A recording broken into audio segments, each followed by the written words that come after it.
How's it going, everyone? This is Matt Blackburn, the Divine Superconductor, and I'm here today again with Raw Matt. How you doing, Matt? What's up, everyone? He's in his Street Fighter outfit today. So today we're actually going to be talking about environmental toxins. So this is a huge passion of mine because it's not often talked about in the health community. We often just focus on diet and exercise, when the fact of the matter is there's so many other influences on our health, uh, say air, the water, uh, electromagnetic pollution, 100,000 chemicals in our environment, uh, heavy metals. I mean, it goes on and on and on and on. Have you looked into this stuff, Matt? You know I have. I'm addicted to anything that has to do with health. And environmental toxins are just one of those things. It's just the way it is. Right. People tuning in today are going to learn a lot. Let's just put it that way. If every interview we give helps people to add days to their life, then we've done our job. Exactly. Yeah, and that's my number one goal with my YouTube channel and interviewing you, just to share information that people could actually apply to their lives. That's easy to do. A lot of the things I talk about are actually free, so they don't cost a thing, and they have huge benefits. One of my passions lately for the last year and a half has been light and our relationship with the sun and our relationship with artificial light at night. And that's a really interesting topic that's even Apple, their newest update, they've actually built in, uh, as the night goes on, it'll actually dim the blue on the screen, which, by the way, isn't enough. It doesn't. My friend Jason Prawl wrote a great article on that, on how that doesn't nearly mitigate the effects of artificial blue wavelength of light.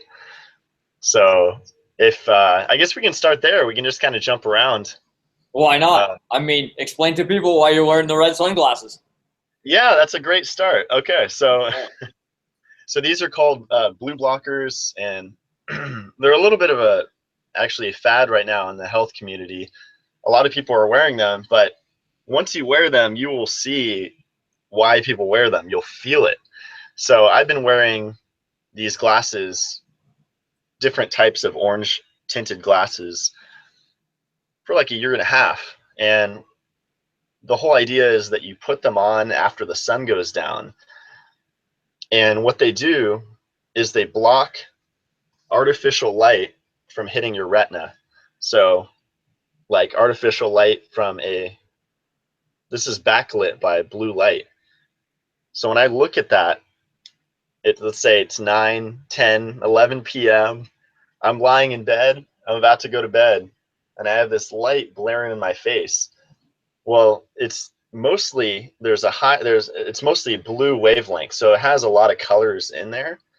But the color that actually suppresses melatonin production for 4 hours is blue, and it actually increases cortisol. Like, this is like proven stuff. So by putting these on at night, I'm protecting my brain, protecting my eyes from cataracts, from all these macular degeneration conditions.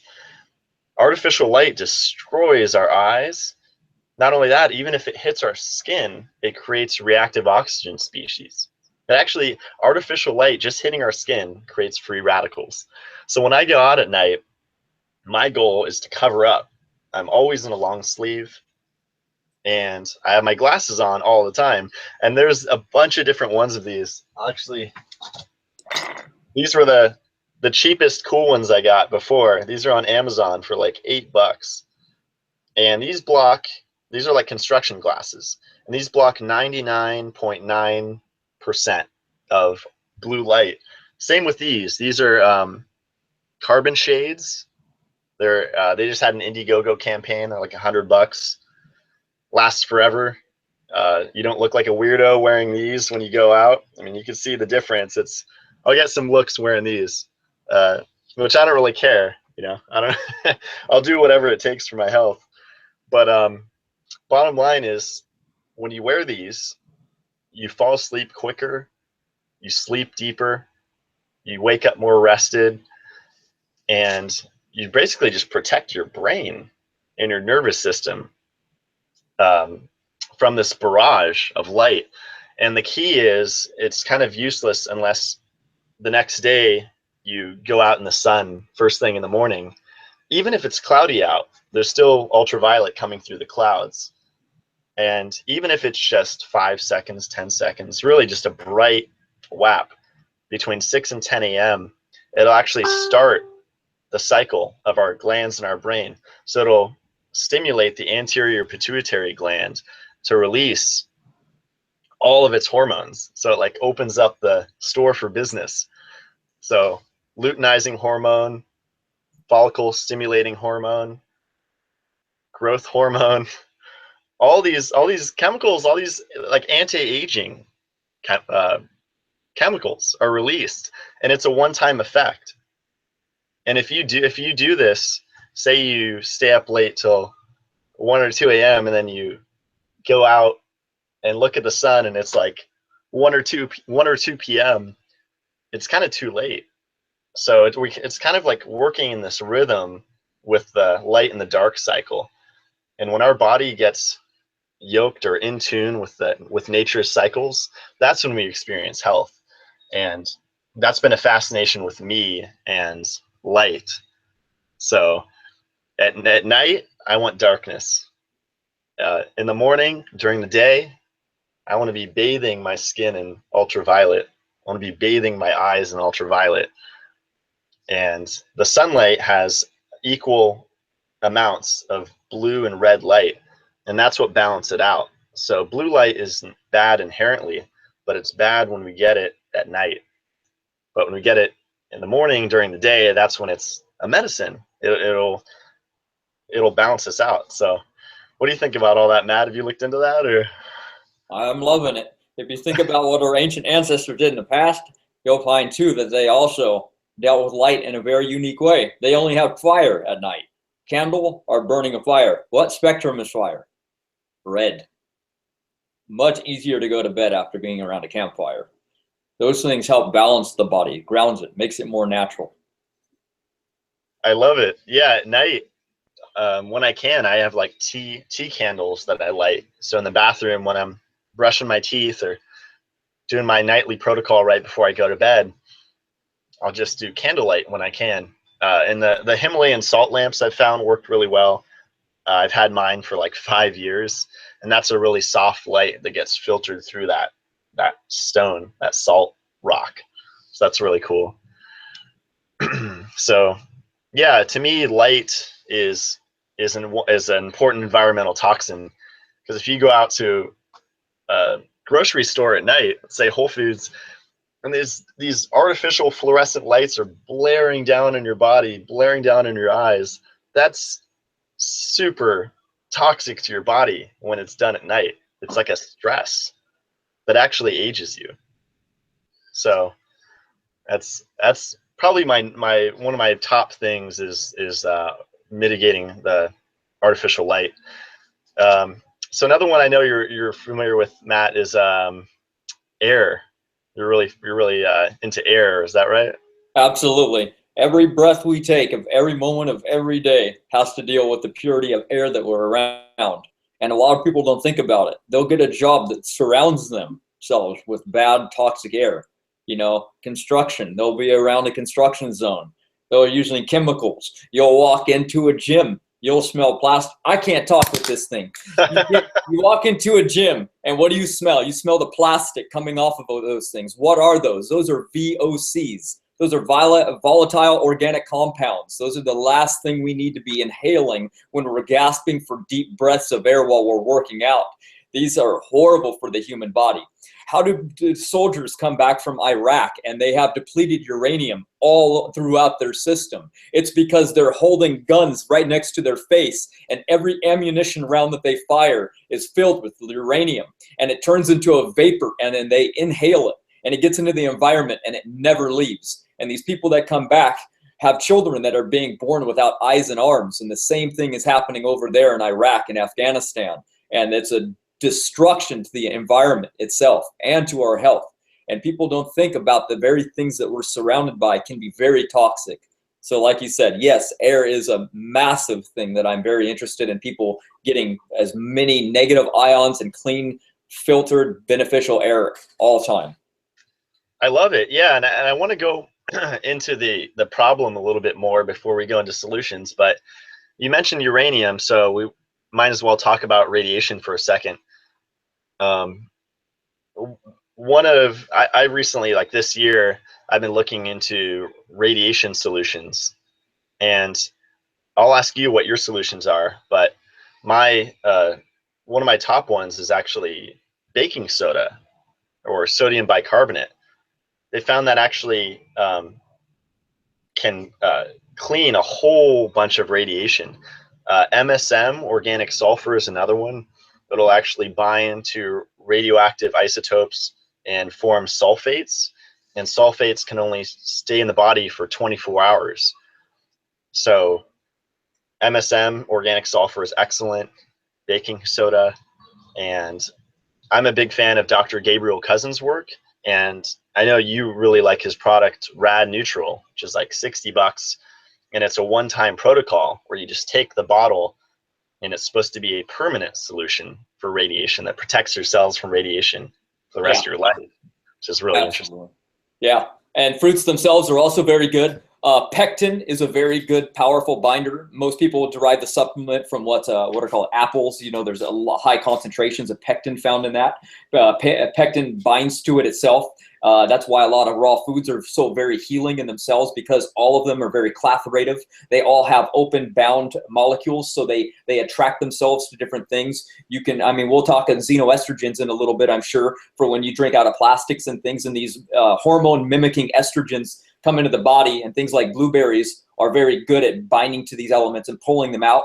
So with, you know, you can find it in sesame seeds, sunflower seeds, apples. Those are your high concentrations of pectin. And another really good one would be zeolites. They found the zeolites are also very good, even pulling Teflon out of breast tissue on women that build up. So the research that's been done on zeolites is actually quite good and really good at pulling out, dealing with radiation that people are sensitive to. That's awesome. Yeah, it's really. Oh, and I'm sorry, another good thing to really keep in consideration are the people that travel a lot. When you fly during the day, you're up there in the upper atmosphere, and that's where the highest concentrations of radiation bombardment is. That's not where just the UVAs and UVBs are, but up there is UVC rays, which are in the upper atmosphere, and those are very dangerous to the body. Yeah, and the problem's compounded when you consider that you're in a metal tube and everyone's on their electronic devices. So all the electromagnetic fields, which we'll talk about later, get trapped in that metal tube. And you're just in a microwave oven, literally getting cooked. And quick solution to that is just take your socks off, or if you're wearing wool socks or conductive socks, hemp socks, put your feet on the metal stanchion in front of you, and then all the airplane avionics are required to be grounded. So by grounding to the plane itself, you'll actually mitigate a lot of that. And then stay super hydrated is also useful. But yeah, good stuff. That's I was going to say something. I'm trying to remember where I was going to go. You reminded me what were you saying before? I guess we could just go about traveling or about pectin, about zeolites. You like zeolites? That was it. Yeah. Really cool information on zeolites. I carry around the capsules, and if I actually get injured, like cut, I'll actually just break one of the capsules over a cut, and then just use a dropper or pour some water and make a little paste out of it. And in fact, the military has been using synthetic zeolites for blood clotting for many decades. So it's an excellent blood clotter. That's an amazing substance. A lot of people put it down, but like Omica Organics makes a really excellent zeolite, and it's actually from the center of the mine. Because a lot of these cheaper zeolites, they mine it from the outer edge of the mine, and zeolites absorb metals and toxins really well. So you want to get it sourced, zeolite sourced from the center of the mine if you can. But yeah, let's see what else. So we went into radiation, VOCs. We can stay on radiation for a minute and talk about people's very own silverware. I see a lot of people get their coffee in the morning and their herbal tea, and they pull out the silverware and they stir their drinks up, and then they just leave them there. And I'm really worried about that because a lot of people don't realize that their silverware, especially the cheap things, mostly come from radioactive leftover machines. People, what are they going to do with the military grade tanks when they're done? Well, they recycle them. Guess what? They're recycled into your fork and spoon. So you're sitting there putting radioactive chemicals directly in your mouth.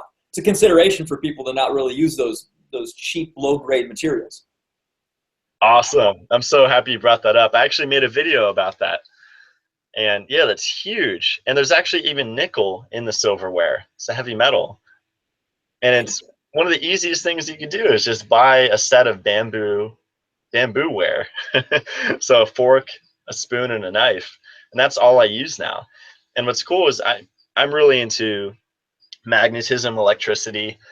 I really feel that using a silverware actually kills the electricity in the food. So if you're eating like fresh produce and you stab it with silver, nickel, I really feel like it harms the potential, that the aliveness of that food. I feel a difference when I use bamboo for sure. Well, you can actually test that to tell if it's true. You know, you can take one of your wood spoon, or that wouldn't be very ideal for this situation. But take what is that? It's a white material, a ceramic, and you can take your metal knife and you can cut the two pieces of fruit at the same time and watch the oxidation capacity of the fruit that's been cut with metal. Watch how much faster that occurs and watch the degradation of the produce. And you can actually see that there is a difference. So you're right. Great point. Yeah, I've been using ceramic knives when I cut apples for many years. Yeah, that's an awesome way to visually see and believe it. Awesome. Yeah, so I actually live in an RV here, so I guess I could just go into what I'm concerned about. Like, everything's off-gassing. So behind me here, these plastic lights, this material, it's like a foam. I have no idea what this is made of. Like this thing, it's plastic. I'm surrounded by plastic, and all these things are releasing all of these, what you mentioned before, volatile organic compounds, synthetic. So one quick solution to that, activated charcoal. You can either just get the powder and make these yourself, or buy these on Amazon. And this is Sagano. It's basically just activated charcoal chunks in this mesh bag. And I just throw these around my RV. These work the same as if you were to use houseplants. My preferred house, and I use them actually in combo. So if you get a mother-in-law's tongue, otherwise known as a snake plant, those also absorb volatile organic compounds. And the plant actually does it at the soil level. So you want to keep the soil uncovered, and it'll actually sequester, draw in those gases. And the benefit of having houseplants, of course, and especially snake plants, is that they release oxygen at night. So you get that side benefit. Absolutely. And a lot of people don't really believe in plants being very beneficial. They don't really think of that as like, oh, well, it's just a house plant. What good can that do for me? Well, I don't know. I went to school in the 80s, and that was when the practice of vivisection was still completely okay, when you can just dissect an animal and kill it. Well, during that time, you could actually take a mouse and you could put it under a glass jar, and you would hold it until it would suffocate to death. Well, a proving way of showing the power of greens is you would take a little mint leaf and you'd break it off and you'd throw it in there with a rat. You would start the fire underneath as it robs the oxygen, and it never robs the oxygen away. The mint can produce enough oxygen that it'll never evaporate enough of the oxygen to harm the mouse. So houseplants are very powerful. Don't presume because it's just a little house in the corner of your room, it won't do very much. I like leaving windows open. You get more house dust and you can get insects inside, but if you can get a screen for that, I love circulation. And when it rains or you have a shower, if you're not around chlorine or fluoride, then you're getting negative ions into the air. You're getting a lot of benefits from air and circulation and plants and trees. I love them. I love it, Matt. Yeah, I keep my front door here open all the time. And you mentioned dust. That's a huge one. If you have your window open and you see a stream of light coming in, you see all these particles suspended in the air. There's dust mites surfing on that cause immunological reactions, and that's basically dead skin cells because we shed every day so many like pounds, right? So my solution to that is actually to use a HEPA filter, high efficiency particulate air filter. And all of the ones that I've bought were always $10 used. I bought them at a thrift store like AmVets or on Craigslist. A lot of people will go out and spend $300-400 on an air filter. That's cool. I just don't need all those bells and whistles. I don't see the point. So a HEPA filter, it's very simple. All it is it just draws in air through the foam and then pushes it back out. That's really, it's simple, and that's the main thing you need. You don't really need negative ions. And in fact, you said one of your friends actually got sick from a negative ion generator. That's right. Yeah, my friend Casano. Yeah, he got a problem with his brain over the issue. Yeah, that's the dangerous thing when we start messing with, kind of these advanced technology things. I use a humidifier in my room. I've broken I've went through like 4 or 5 essential oil diffusers. Right now I don't have one, but those are excellent. Diffuse lavender at night, and essential oils are just miraculous for cleaning the air. I mean, you could look up studies on how they clean bacteria from the air.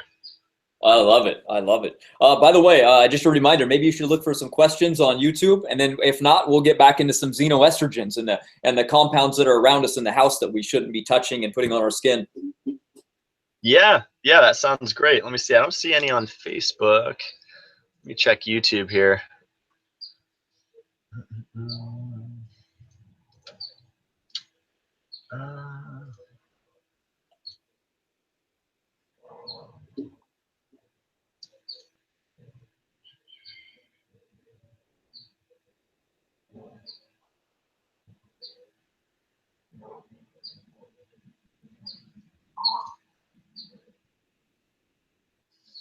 Yeah, I don't see any yet.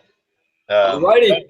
Oh, here we go. Some Pablo said you guys are 2 health giants, learning a lot. Much appreciated. Many thanks. Awesome, man. Cool. We'll keep going then. Alrighty. Well, I'm afraid that a lot of people put things on their body and on their skin that they're forgetting are very damaging to the system because it imbalances our hormones. Our hormones are the regulator for how well our health is going to be. When we see people getting aged in life, we see a diminishment of their youth, their vigor, their strength, their muscle diminishes. Why is that? That's hormone imbalance. And that has a lot to do with the effects and the things that are coming around us. Again, we'll go back to those xenoestrogens because people now try to skip and they save money and they buy a plastic chopping board to cut their foods up on. And then they go and they buy their water and it comes in plastic, a really low grade version. And then they put on plastic deodorants, with parabens. And all of these things come through the skin, not like they would through the mouth where the stomach can buffer and the liver can cleanse it and get rid of it. When it comes through the skin, there is no buffer. It gets into the subcutaneous layer of fat that's underneath our skin and it drains through the lymphatic system. And as things drain through the lymphatic system, they go through your thyroid gland and that throws your thyroid off. And there's been a lot of problems and diseases lately with thyroid issues and people don't know what to attribute it to.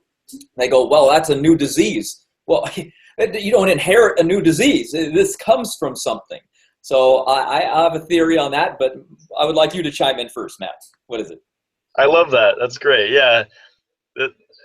There's a really funny little belief going around that, oh, I wake up and all of a sudden I have cancer. That's BS. It's a lot of micro choices and a lot of booby traps that you didn't see.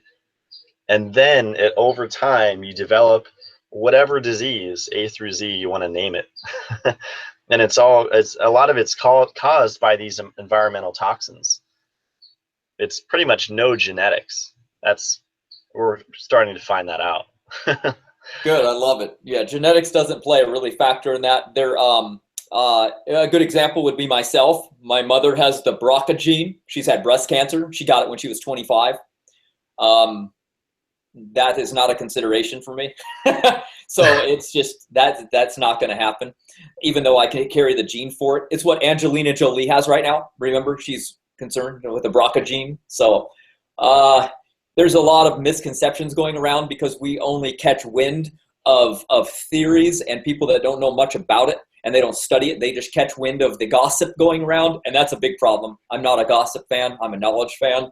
So if people haven't really studied it, ask around before you concern yourself with it. A lot of people think they're doomed and go, well, my family's got cancer, so I might as well just, fuck it, pizza time. Might as well live up while I'm alive, Oh, well, that's just a give up attitude. Give me a break. Epigenetics has shown that we are in control of what goes into our mouth, having a very clear effect on what's going on inside the body and what's happening with us. So I'm just giving up. I love it, Matt. Yeah, and just to bring it back, because I just want to make that point. I think that's really important. That was good stuff. So applying stuff on the skin, that's huge. So I haven't worn sunscreen in, I don't even know, 5, 6, 7 years, and I've pretty much don't burn. I use a skin cleaning mixture of vodka and fulvic acid, or vodka and baking soda and sea salt, like Soleil salt, and I scrub my skin with that. I put on magnesium, my product, and I don't burn anymore.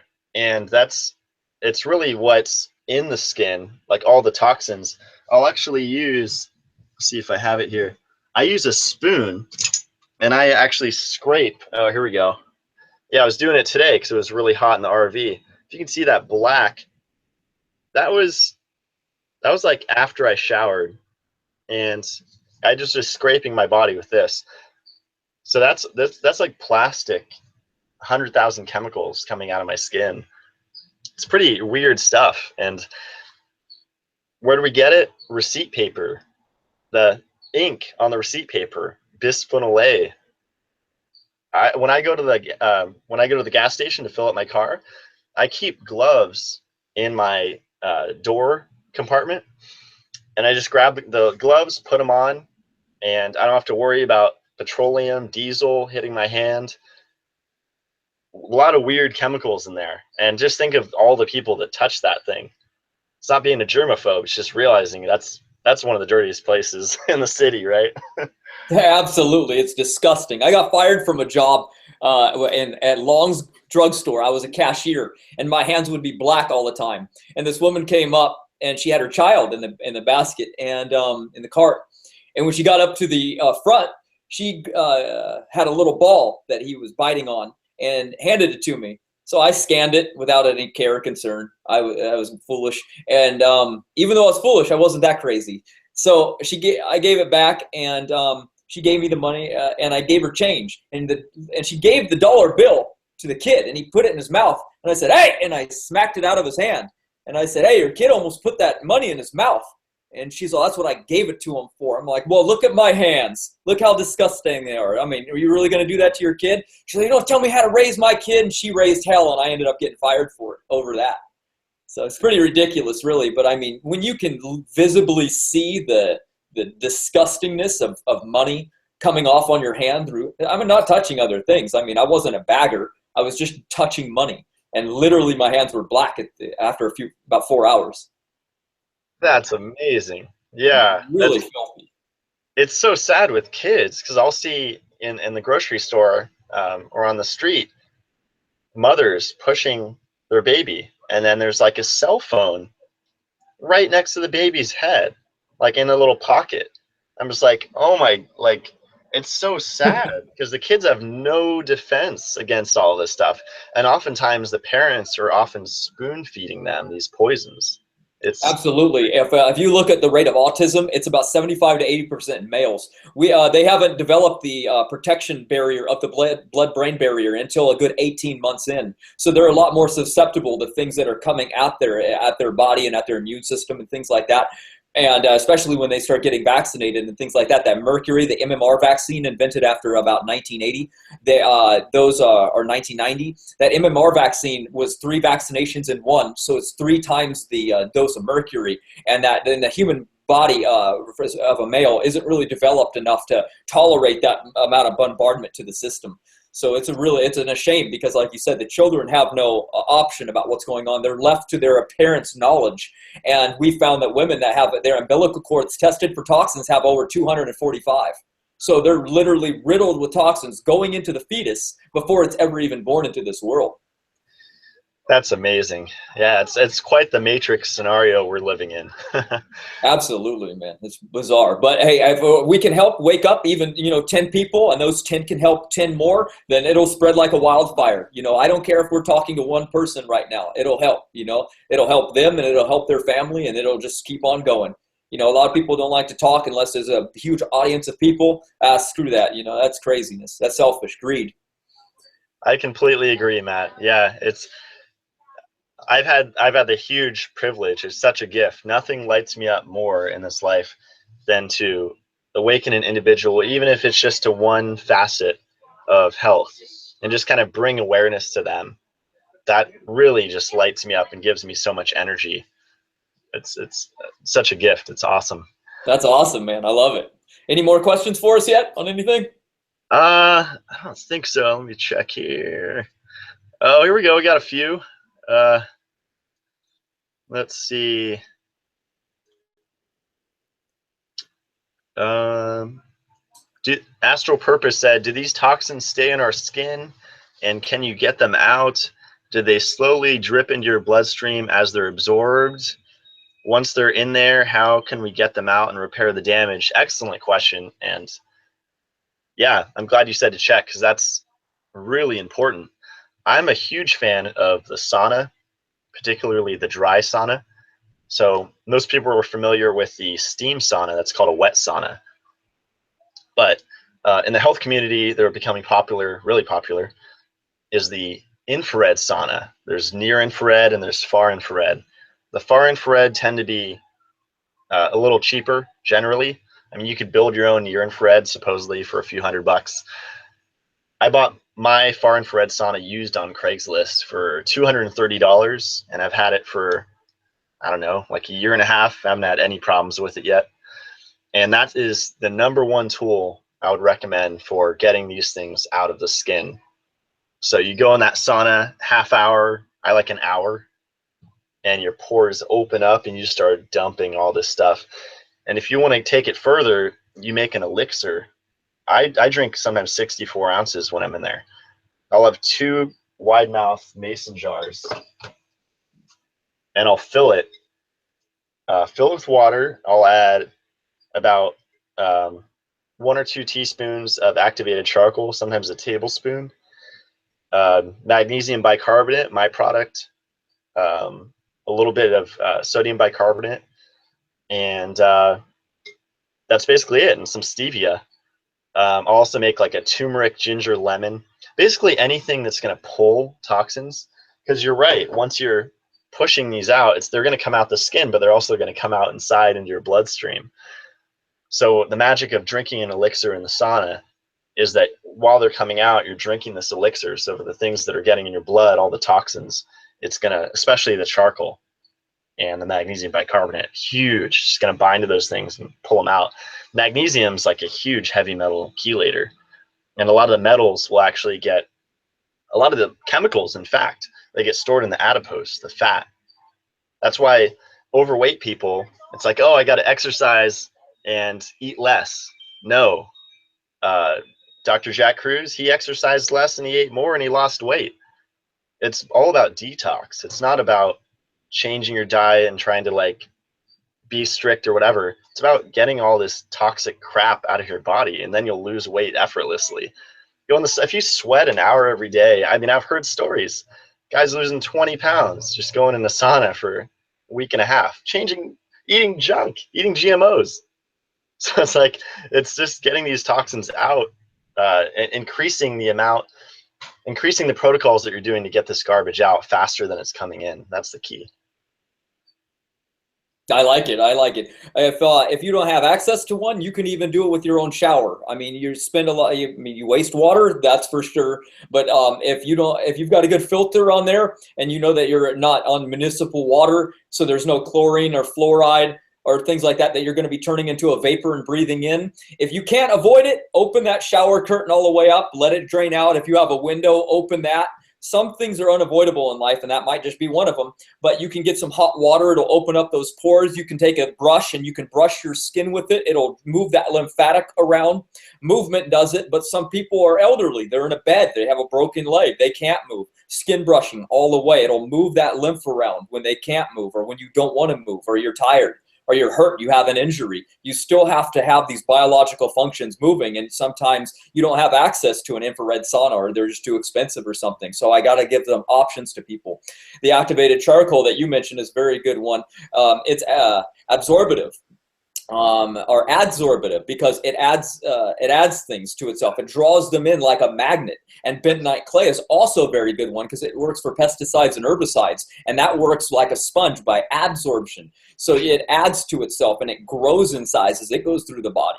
Now, a reminder, those two are a little bit, they're constipating because they're bulking and they don't have any fiber and they're not a food, so your body won't recognize them, meaning that they're going to get passed out. And they're really cheap ingredients. Literally, you can find bentonite clay maybe if where you live is conducive to that, and harvest it yourself, just dig down. But if not, then just buy some cheap liquid bentonite clay and drink it down and have a little bit of water after it. That's a really good way. The activated charcoal, they've literally tried to kill animals by giving 50% of their diet activated charcoal. They live 35% longer. This stuff is so beneficial, and it is so drawing to so many different toxins. There are many different shapes when it comes to activated charcoal. They're called fullerenes. And fullerene 60, for example, is a circle. It's an orb. So when it comes into contact with something that's biological in nature or unnatural to the environment, it's going to bind to it that similar shape and then get excreted throughout the body. Urine isn't toxic, so it won't come out of your urine, but it'll come out of your stool and you'll be able to see it that way. That's what's a waste material. And those things are cheap, they're easy, and they're very cleansing to the human body. So I'm like that. I love topical DMSO. Like he said, I love magnesium. They're cheap substances that really annihilate toxins, and it's a great way of just kind of helping the body along and doing what it naturally wants to do anyway. We do a lot of imbalancing things to the point where we have to go the other route to heal itself rather than just kind of avoiding everything. It helps to take these things in, because we've gone so far the other route. We've surrounded ourselves with so many different toxins, chemicals, pollutions, and pesticides, herbicides, insecticides, fungicides, nitrates, that now how are we going to deal with all these things that aren't natural? I would like to mention that we've created a lot of these problems ourselves by these inventions. Crude oil itself makes over 500 different compounds, from glass to plastics, and these things that are unnatural in the environment. We could tell they're unnatural because if an elephant were to die right here behind me, and I just left it and said, don't worry about it, obviously I probably couldn't deal with the smell, but that's irrelevant. What I mean is that there would be enough bacteria in the air and on the ground and in nature to eventually corrode that thing to nothing but bones and dust.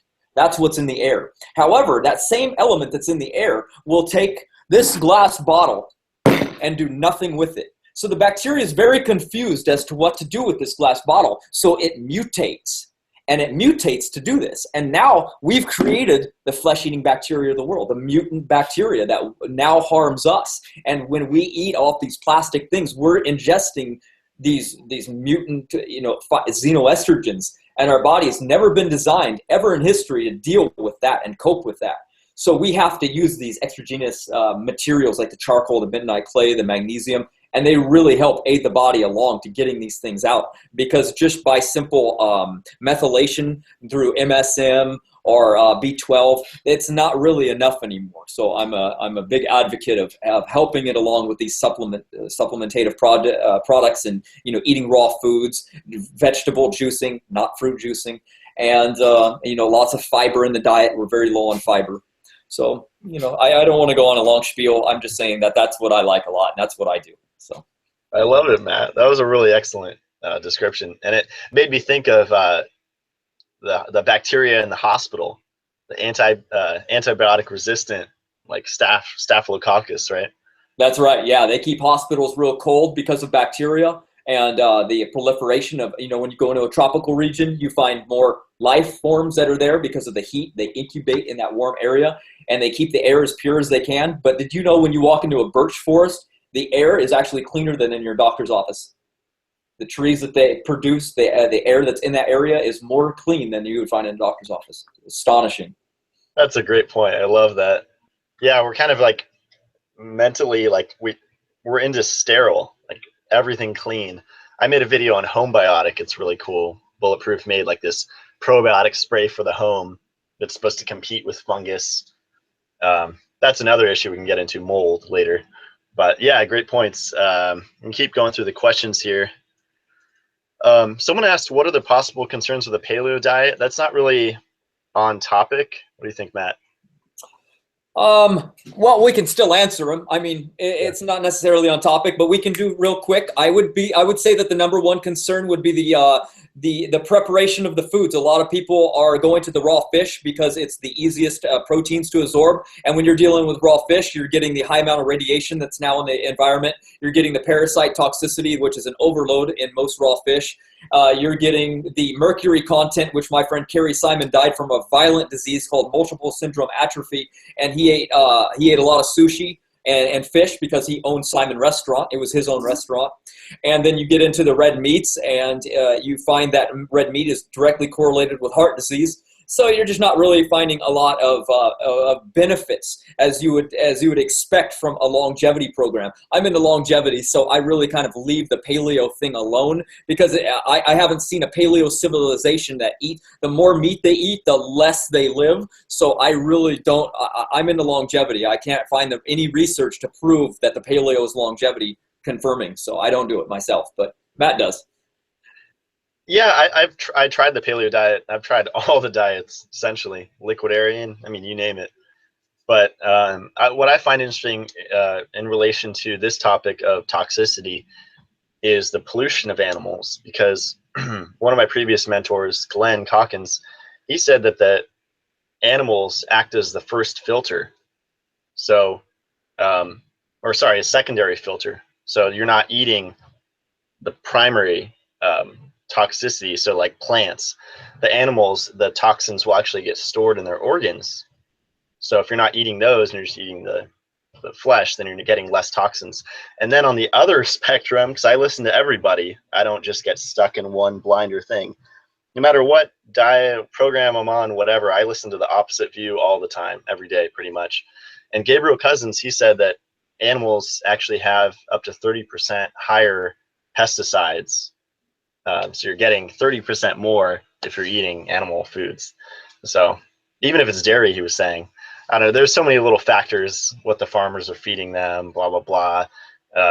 If there's chemtrails flying over the farm, with it landing on the grass that the cows are eating, there's so many factors. So, yeah. That's true, man. And chemtrails is another good topic we'll get on in a minute, because that's a huge topic situation we could bring in to bring validity to it and to bring, a remedy. We were going to leave a lot of these remedies till the end, but I figure it's probably just since we hit a topic to give the remedy and then to move on to the next topic, because, just to hold off to the very end, that's not beneficial for anybody watching, because they'll be like, what the hell are they talking about? What does that have to do with it? So we're on the same page. Yeah, exactly. Okay, cool. Well, I have another question we could do. So my friend Rosalind, as I've avoided toxins more and more, I feel more sensitive to toxic smells, cleaners, etc. At times, it's so awful, I think ignorance really must be bliss. How great it would be to be numb at times. What do you guys recommend to boost immunity and decrease sensitivity to toxic environments, since we are all living in one? Thanks. Awesome. Who's up? You or me? Yeah, go ahead, Matt. You can start. Okay, that is a good question. I like the ignorance is bliss, because that's true down the line. I found that people are like that with everything, religion included. So we can't avoid them. If you're in a city, you really can't avoid it. It's more toxic there than you can probably find anywhere. So to protect yourself, probably the best would be, I would say, really watch those electric cars. You know, a lot of people want to buy one because they're hybrids and they're better on gas, when the car itself will kill you. The high amounts of exertion, if you take a Gauss meter and you sit in the car and you turn it on and you hit the gas pedal, you can watch it go way over 3. Anything near 3 is harmful. Those things go to 6 and 9. I was in a PT Cruiser with my friend Jake, and we tested the thing in that. And then we went into a Prius. That thing was atrocious. The batteries themselves, they don't know what to do with when they're gone. They're toxic to the environment. Basically what we talked on as far as detoxing goes is a very good beneficial element to anything, because what we eat really becomes, part of us, and it's really cleansing. The liver itself has to deal with a lot. 20% of all the blood in our bodies is in our liver at all times. So that's really purging to keep that. It wants to purge the blood and keep it well. Our health is based on how good our blood is. And if you don't have good blood, you're going to be in a world of trouble later on. So Matt, you go from here, and then I'll think of some more things. I love it. Yeah, that's great. It's funny enough, I drive a Prius just because I'm in a weird financial situation and gets good mileage, and I use it for work and stuff. But there are ways to mitigate EMFs, believe it or not, and I use pretty much all of them. So, to boost immunity and decrease sensitivity to toxic environments, I find actually being on an intermittent fasting program boosts immunity and what my body can handle. I find that if I eat 2 or 3 meals a day, I'll feel like weaker, like I can handle less. If I go into a room, I'll sneeze easier if it's full of dust. But if I'm just eating once a day, I feel like stronger, like my immune system can handle the barrage of stuff coming in more. So that's more of an intuitive thing, but I'm pretty sure there's science to explain that, because your body's not working to process all this stuff. So I could work on keeping up with the toxic load that's coming in. Very true. I like that, man. I myself eat twice a day. I keep I do a 6 hour between my meals. I'll do one around 4 and another run around 9 or 10, and probably 9 so I can finish at 10. But what I'll do is I eat a lot of the foods that are very medicinal to the body. The reason I do 2 meals is because I don't really eat very consistently anabolic foods. I eat more raw foods. I eat more, for my first meal is mostly fruits and then some nuts and seeds. And dinner is the opposite, mostly nuts and seeds and few fruits. And those alone keep my immune system strong. If you want to boost them even longer, even better, and just keep that immune system high, you can have some herbal teas throughout the day. You can take some things like echinacea. We're both big fans of the superior class of herbs that in Chinese traditional medicine, that's qualified as being about 120 herbs that you can take every single day, and they're not tonics and they're not medicine. They're actual just what they would consider the treasures. They contain everything that your body would require to build its own immune system. You don't want to really give yourself things like colostrum because they act as a fake immune system. You want your body to have its own immune system, so make it strong itself. And to do that, it requires certain elements to really be there. That's mostly vitamins and minerals and things that we can naturally obtain from food. And like he says, he does the polyphasic eating. I myself do that as well. I've been doing it for a very long time, and I notice things more when it comes along the line of training, especially fighting and martial arts and Brazilian Jiu-Jitsu, and even being spun in a circle to also flying. You don't get motion sickness, you don't get car sick, you don't get anything. If you just start spinning in a circle, and you just spin and spin and spin, you don't get dizzy. Now, if you eat a meal and do the same thing, you will. So I find that very fascinating. And I don't like to feel that nauseous feeling when I'm grappling and training with people. A lot of people come into class and you could tell they just ate. They're burned out, they're lethargic, and the same thing. They get sick, they're gone, they're out of class, and I'll still be there. So there has to be something to do with this polyphasic eating that's really going to keep us strong, and it's autophagy, But as far as, again, medicinal herbs are probably the best way to go. And if I can recommend 3 to you, I really love Schisandra berry. It's a great herb, super medicinal, very cheap. Nobody takes it. Another one is sea buckthorn berry. Nobody buys it. It's dirt cheap. Omega-7s, omega-9s, omega-3s, has everything. It's amazing. And goji berry. Those 3, keep those berries going in the body. They have a vast array of a lot that your body can really utilize to keep homeostasis and balance going at all times. I love that. Yeah, and sunlight for me is huge. I feel the difference when I get full sun, even if it's just 20 minutes a day. Even if I have a day off, if I'm full of light, I feel great.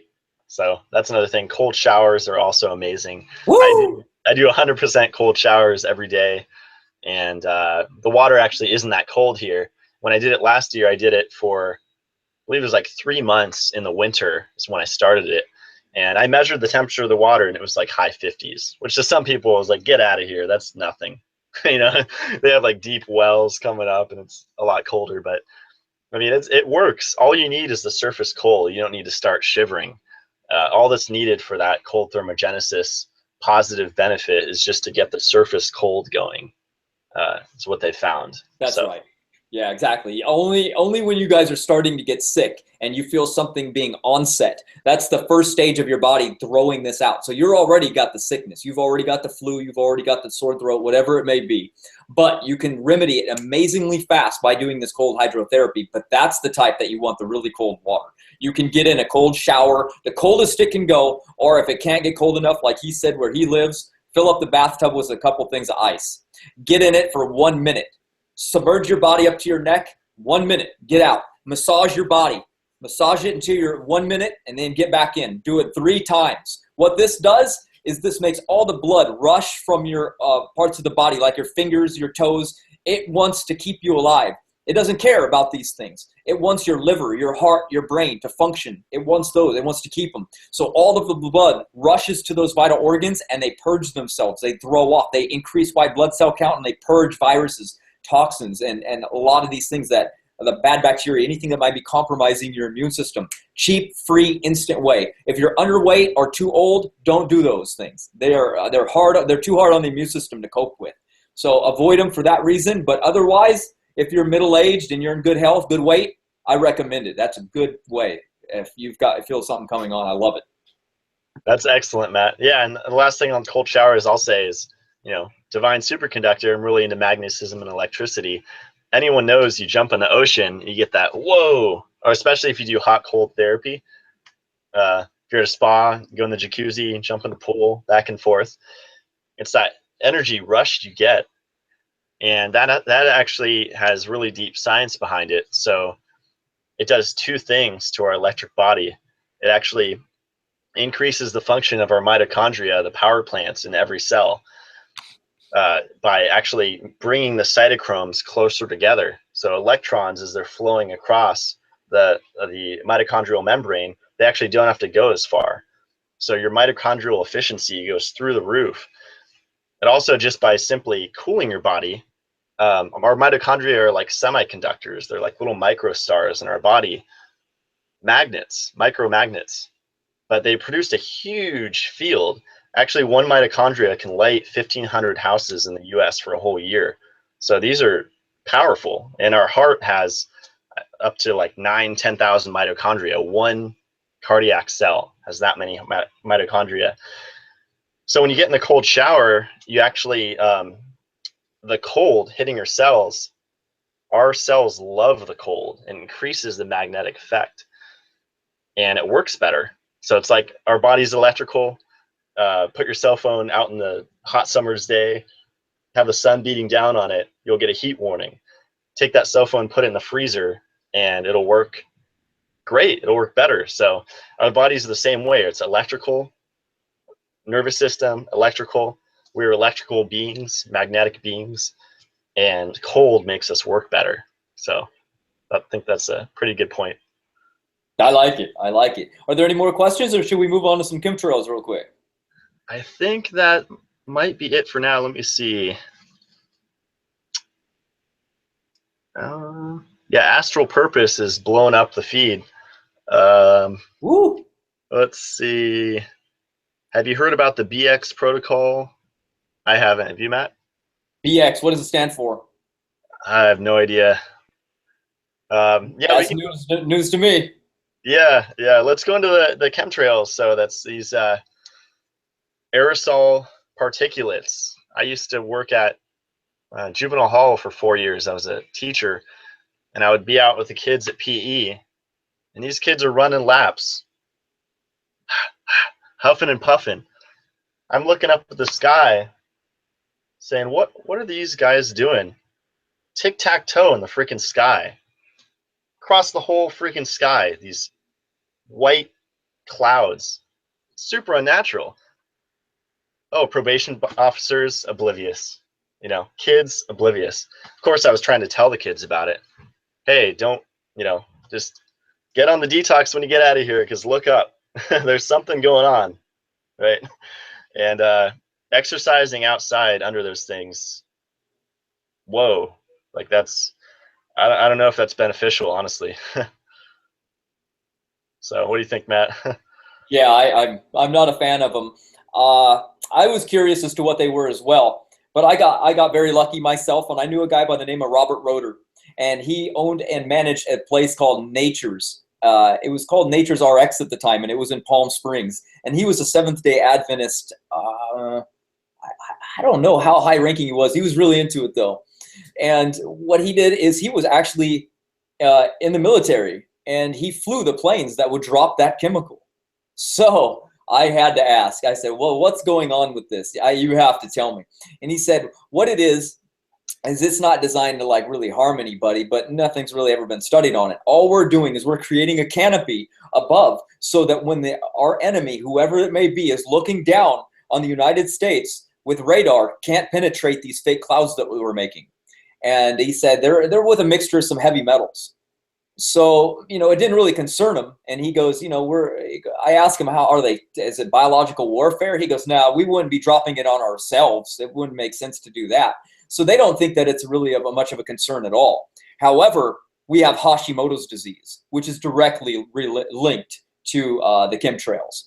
And so far, I only know of one remedy in the world for it. So, yeah, I'm not a fan of the chemtrails. I think that it is really polluting, and they're almost everywhere. They don't spray on windy days, so we know that it's costly for them to do. But for national security reasons or for weather tampering issues, perhaps. I mean, it's only been out for the last few decades. Yeah, I've heard that officials have actually said it's to slow the effects of global warming, which to me is not man-made at all, but it's just a natural cycle of the earth. People get so upset about that. It's like, we can't change things that quickly, like 100 years. Right, yeah, and I would have to say that if they're trying to change, block out the sun and make it cooler, what do plants need?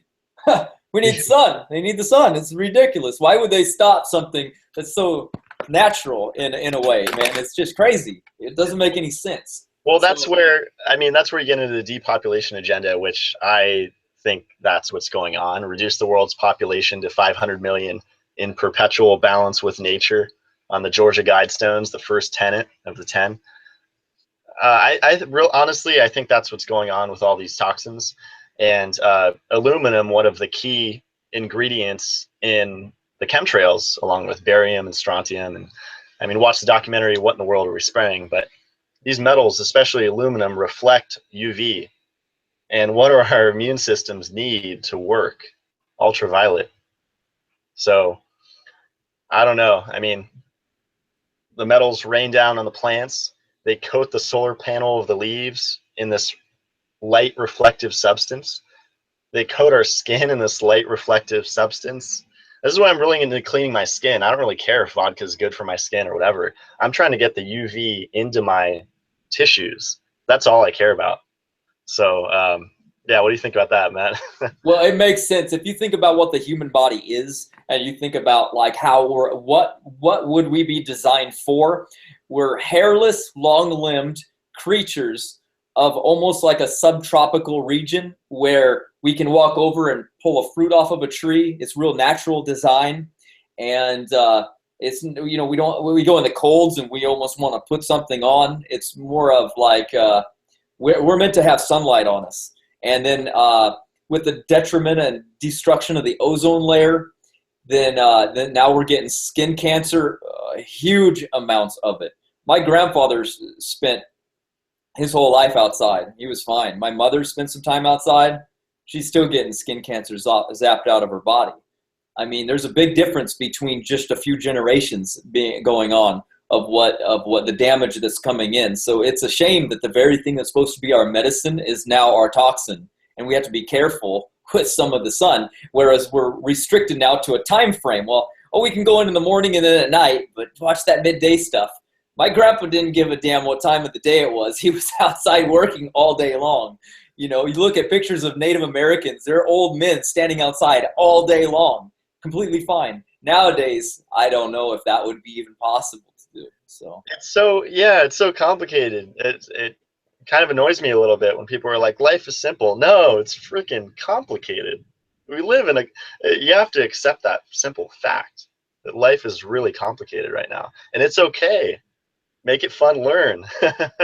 So with the sun, yeah, I love that you brought that point up, because throughout the day, the frequencies of the sun will actually change.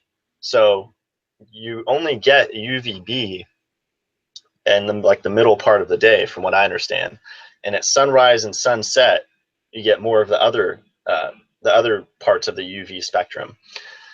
So, and there's also a fact that actually EMFs, if you're in a Wi-Fi bubble, say you're sunbathing in a Wi-Fi bubble, this is researched in the 50s or 60s or something, that the sun won't get through the electromagnetic field. So if you're sunbathing in Wi-Fi, you're actually not getting as much sun as you're thinking. So that blew me away when I learned that. So there's so many little things. I use spaceweather.com. That'll show the speed of the solar wind. If it's up in the 500, 600 kilometers per second, kind of want to be a little careful. But if it's around 200, 300, that's pretty good. Sometimes there's solar flares coming out, X flares. You got to be careful for those. So I don't know. I still go out there anyway. I feel better when I get it. But yeah, we do have another question, Matt. What is the remedy for Hashimoto's or chemtrails? Oh, wow. Well, that would be a form of a high percentage assimilation of iodine. Now, the problem is a lot of people are consuming iodine. They go for the seaweeds, and they take a synthetic version, which converts to iodide, which is actually quite toxic to the system. So there's one called alumidide, and it's a 100% assimilated form of iodine. Now, if you have the other forms and you don't want them to go through the entire system, let's say that you just go to the grocery store, the health food store, and you buy an iodine supplementation tincture and you don't want to ingest it, don't worry. Iodine is assimilated through the skin at a very high rate. So you can put some directly in a spray bottle and spray it over your thyroid area, because Hashimoto's disease destroys the thyroid gland and causes inflammation. So you can actually take some of Matt's supplement. He has that DMSO with magnesium, and you can mix in some iodine and spray it directly on. It'll go through your lymphatic system, and it'll drain right through the thyroid gland area. And I would just spray that on pretty constantly for a while, because that's the only thing I've ever found that'll reverse that. And it's spelled like ILLUMODINE.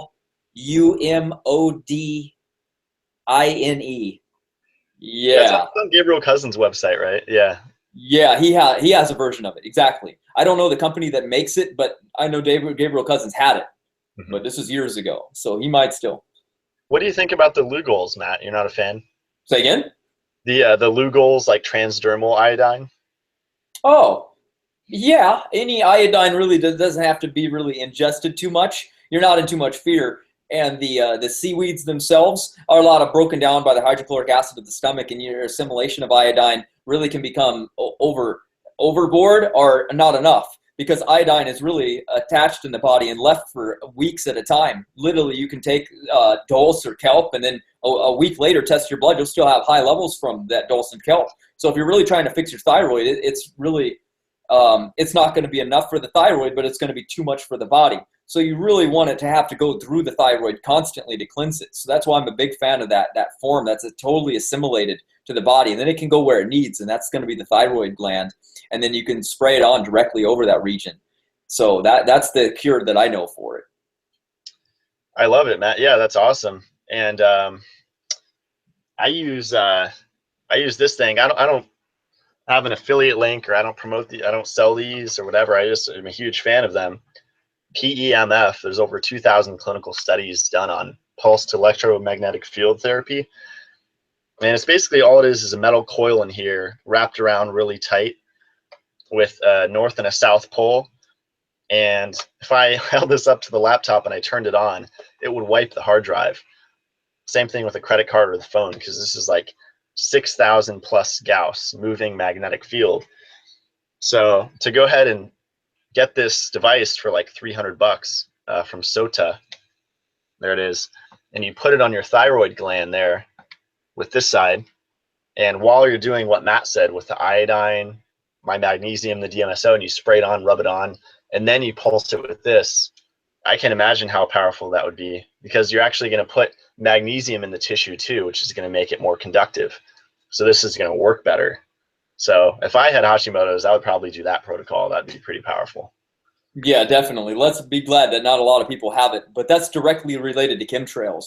So a lot of people, there was a cleanse that I saw a really long time ago, so people don't actually get it and obtain it, and it consists of red wine. You can take some and you can make a mouthwash out of it, and you rinse with it for about 3 to 4 minutes, and then you spit it out, and if you see these black strands, then you know that there's somewhat in the lymphatic system, in the in the sublingual glands, so you're getting rid of it that way.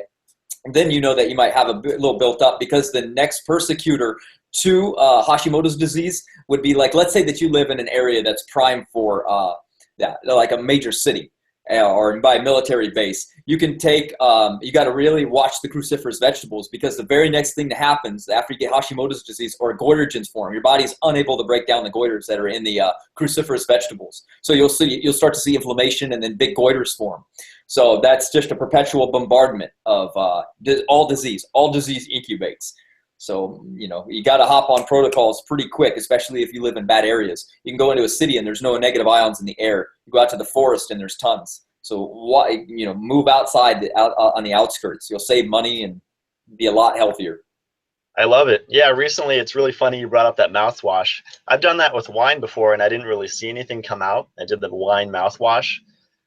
And then I actually, a couple weeks ago, I made ionic copper. So I got copper rods, pure copper, and I made like I think it was like a 30 parts per million solution of copper, and I'm not going to swallow it, so it doesn't really matter. And I mixed it with pure aspirin powder, and I formed copper salicylates, and I swished my mouth with this, and I spit it out, and I actually did see globs, mucousy globs come out, and there were strands in it. So I was kind of shocked. I was like, whoa, I wasn't expecting anything to happen.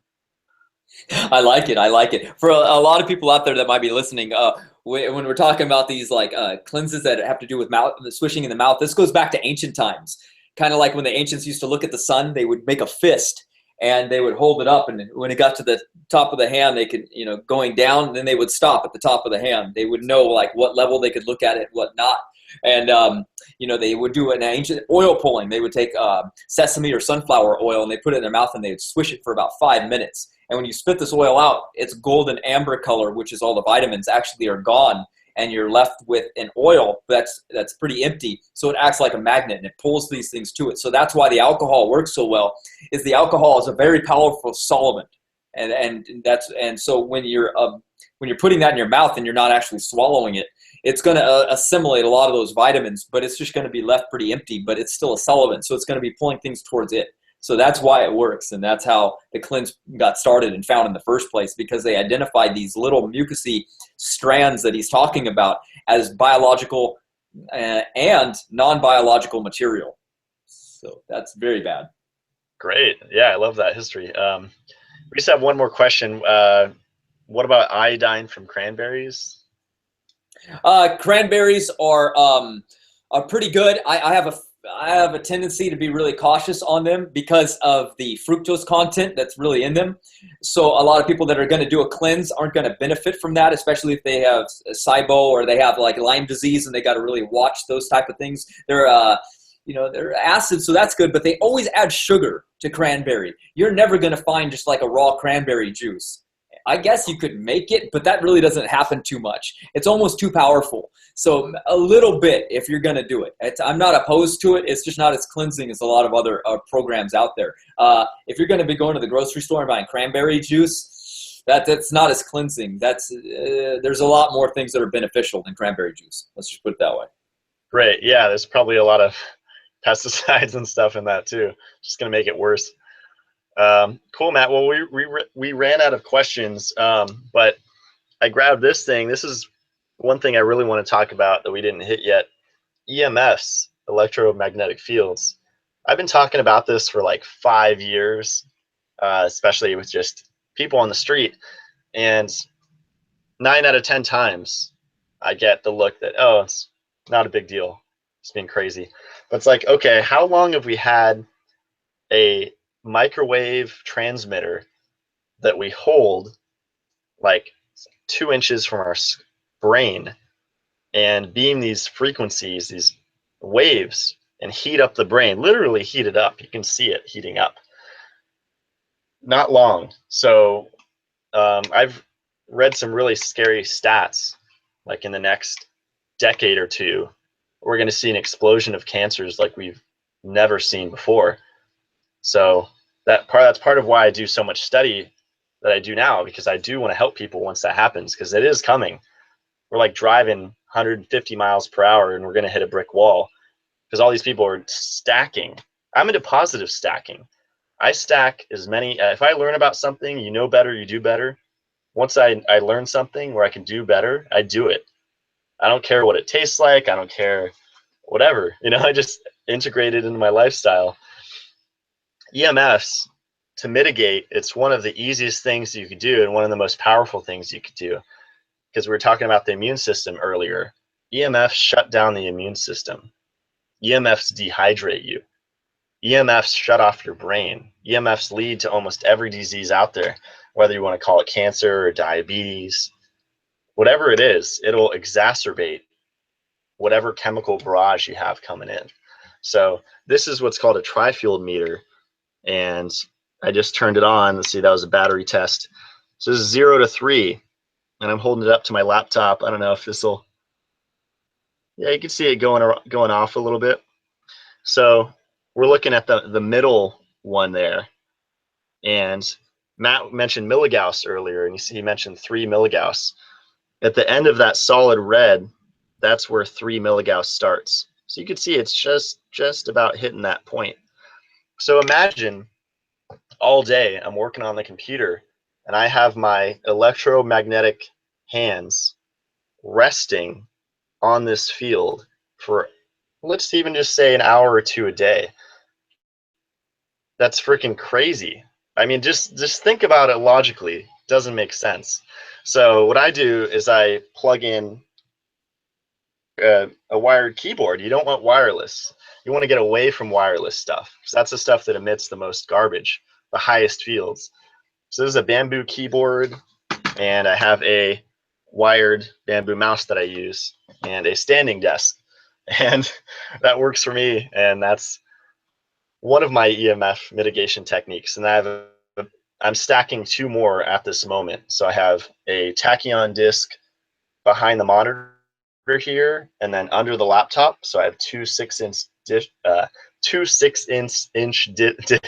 even say it, discs on my laptop, and then I'm actually grounded as well. Even just show you guys that a lot of people, especially in the Jack Cruz cult, are skeptical about grounding to the earth.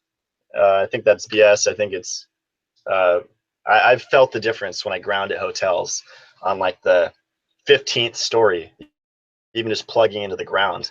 I put a tachyon cube on the cord. So, I mean, if you don't know what tachyons are, that's a whole nother subject. That's Gabriel Cousins. Those are huge. That technology works. I'll say that's patented. But yeah, this leads to a copper rod outside my RV here, but I pound it into the ground, and that copper rod is full of shungite. I don't sell that thing. Omico Organics sells it, and you can just connect the ground to that, and grounding on your computer, getting a wired mouse and keyboard, using tachyon discs. These I believe in a little less than tachyons, but I mean, hey, it's all belief, right? It's all permission slips maybe. But this is orgonite. There's a little less research on this, but this is based off Wilhelm Reich, which was studying he was studying like sexuality and sexual energy, and that's how he discovered orgone. It's the same thing as like life force, chi, prana, Holy Spirit, negative entropy, whatever you want to call it. And it works by the principle of piezoelectricity. So there's organic and inorganic materials that are under pressure in this resin, and the idea is that that combination of layering actually releases a field. I recently learned you can actually do this with clothing to do an EMF protective clothing. So if you actually layer like hemp and wool, or like hemp and any kind of like animal fiber, it'll actually create that EMF shield, kind of like an orgonite effect. So yeah, what do you think, Matt? You can go ahead now. All right, I'm liking it. I'm liking it. The grounding thing is interesting because a lot of people have gotten so far away from it. You almost can't ground in the modern day society because you're walking on the fake ground, and then you're going to the office to sit in a desk on carpet. So grounding isn't really something people consider because they can't imagine it having a beneficial effect. But like he said, it's stacking everything in your odds. So if you can't do one thing, it's not the end of the world. You're just stacking little bits up. We're both fanatical. That's apparent. We've gone to the very extent of what you can do. And it's why we both know, and I can talk about it now because we've spent the money, we've spent the time, we've been doing it for a really long time. And we've found benefits from doing these things. So we felt like we'd share them with you. And there's a lot to it. So I hope we'll have a lot more videos out for you guys on a lot of subjects. I love it. Yeah, and one of the things I'd really recommend, I mean, actually, hold on one sec. Whoops. I have two things I recommend. Just drop my pulser. So grounding shoes changed my life. So if I'm going out to a fancy restaurant, which is like once a year, I use these shoes, which are actually grounded. You can, you could buy pure leather shoes or whatever. I forget the name of these ones. And then these I wear like 99% of the time. And these are called Earth Runners. A lot of people are familiar with these. They make vegan versions and leather versions. And there's actually copper at the bottom. So I really feel the difference with this, especially, this is why I drive a hybrid and I don't really care, is because every time I'm getting out of the car and touching concrete or touching dirt or grass, I'm resetting my body. So I can handle a lot more because I'm doing that all throughout the day. And when I'm home, I'm pretty much grounded 100% of the time. So yeah. And being, I like it. Real quick, Matt, I just want to go into like, people like grounded, or is it some esoteric concept, connect with the center of the earth? Yeah, there's spiritual grounding, but I'm talking about physiological electromagnetic grounding, which happens when you're actually, your conductive skin is bare on the earth. So conductive surfaces include dirt, grass, sand, stone. The absolute best place to ground is on the wet sand where the water meets the sand. And that's the best place to sun gaze too. And that is amazing. If you're working around electronics a lot, just to do that once or twice a week is huge. This totally resets your body electric. So what you're physiologically doing is you're dropping all the positive charge off your body, simply said. Inflammation, any itis, it's all positive charge. So what do cold showers do? Negative charge, increase the negative charge. What does grounding do? Bring in negative charge. That neutralizes the positively charged free radicals. And that's what fundamentally neutralizes inflammation. So awesome, man. I like it. Are there any more questions, or is that it for the night? I think that might be it. Let me check here. All right. We did an hour, I think. Yeah, that was really fun. Oh, we got a few more. Let's see.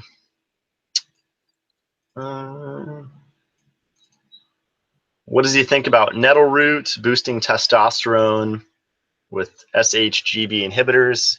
I use nettle root almost every day. I think there is an agenda to turn men into women.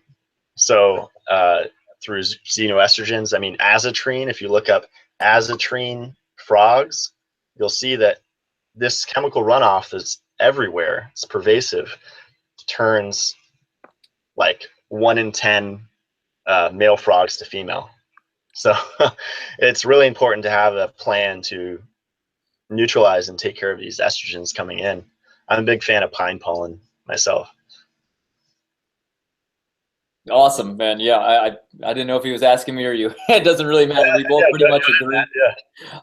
Yeah, I pretty much agree with the same. I was telling Matt about nettle root the other day because of how much longer it lasts in the system. I'm a big fan of saw palmetto because a lot of people are unaware that men are really put on a thing called philostride, and it's a hair supplement to take to let their hair remain on top of their head. And the biggest problem with that is they went to South America and they actually found that there was a tribe that always kept the hair on their head. But the problem with it is they were hermaphrodites. And what this does is that the more you drop that testosterone and the higher the estrogen goes, then you're not as prone to DHT conversion because the testosterone isn't actually building up to convert to DHT. So they've actually suppressed this testosterone, and what happens when you take these propitias and philostrides and these other things to keep your hair strong is you're definitely destroying the hormone balancing effects inside your body of what's going on. You have to realize that these balancing acts are going on most of the time because we're doing something wrong. Anytime that you start to see that there's hair loss going on, it's attributed to something else. Most of the time, it's the people that work out a little bit too long. After you go for about 45 minutes in the gym, that testosterone, that's cortisol kicks in, which is a stress hormone, and the testosterone that's building up from all that exercise, there's too much in the blood, and that converts to DHT, and you start losing your hair. So if you're genetically prone to it, that is, it just kicks in earlier if you do these things. So people take these estrogenic forms of pills. So I'm a huge fan of the pygeum bark, the nettle root, and the saw palmetto because of the fact that they last for about 4 hours in the body, and they don't have any estrogenic effects, and they protect your body from those imbalancing DHT conversions. So I love it. I love the detail, Matt. That's great. Yeah, someone asked, do you believe orgone/orgonite can disarm EMFs? Yeah, so that's a great question. I trust less in this, and it could just be a belief. I mean, I'll have it around. I have this next to where most of my electronics are for a reason. I trust more in tachyon energy, which is what I learned when I quick background on tachyon energy. I have an old video on it, but I'll make a new one soon. I went to one of my first health conferences. It's like 5 years ago, and I saw this booth there and tachyon products. And I was like, hey, I heard about this from Gabriel Cousins. I ended up buying these like $20 cotton wristbands that were tachyonized. It's like, whatever, it's $20, I'll try it out. And I did feel something, so I ended up buying more of the products later, and I ended up doing more experiments with them. And what I found is that they actually do, in fact, have anti-aging effects. So I had one disc on a table, on my kitchen table, and I had 2 grapes. I put same vine, organic grapes from the co-op. I put one green grape there, one green grape off the disc, and I took a picture every week. And I still have this on my Facebook if you go back and look. And at the end of that experiment, the one grape that was on the disc was still green, still had water in it, was still plump. And in fact, even where I picked it, you know how usually a grape, it'll turn black if you see like a grape that sits out forever. On the other disc, that's how it was. The part where you plucked it, it was black. It was dehydrated. It was like brown. It was like turning into a raisin. So the other one actually did preserve the water in that. So imagine what it could do, 71% water to us. So I've been messing with these things. They are reported, I have 2 books on tachyon energy. They're reported to not only harmonize the field, but actually make it regenerational. And to me, that is the truth. It's a lot of people are like, oh, that's BS. And, there's a million of these things. You go to the health food store, put this thing on your cell phone, $20. It's like a billion of these EMF protectors on the market. Some people just like stack them on their phone. To me, I trust the most in Tachyon. Gabriel Cousins is a super high integrity guy. And then more than that, I'll test things out. I'll do my experiments with them. And from my 5 years of working with these Tachyon products, they work. So it's pretty cool stuff. So I have them under my water. So all my magnesium products are charged with tachyon energy. So it pretty much raises them to their highest energetic potential. I have it on my breaker box. So it's neutralizing everything coming in. I have it pretty much everywhere. So I have it in my fridge to preserve the food longer. So on and on. So yeah, anything you want to say on that, Matt? I know you did an experiment with when you were injured, right? Yeah, absolutely. Well, I injured myself to test it, so I won't get into that. People already think I'm probably crazy enough. I don't want to go for any more. But the scientific research that was really done on these before they really came out and became patented was the fact that they took an aquarium and they put a bunch of mice in it and they let them build their homes. They did what mice do and just build sporadically, random, throughout their home. Then they took and moved that aquarium over to an electrical panel. And they turned it on, did the same experiment, put the mice in. They ran to the far corner of that to get away because, like EMFs dissipate fairly fast as farther you get away from wires. And the mouse ran to the back end and made all their beds.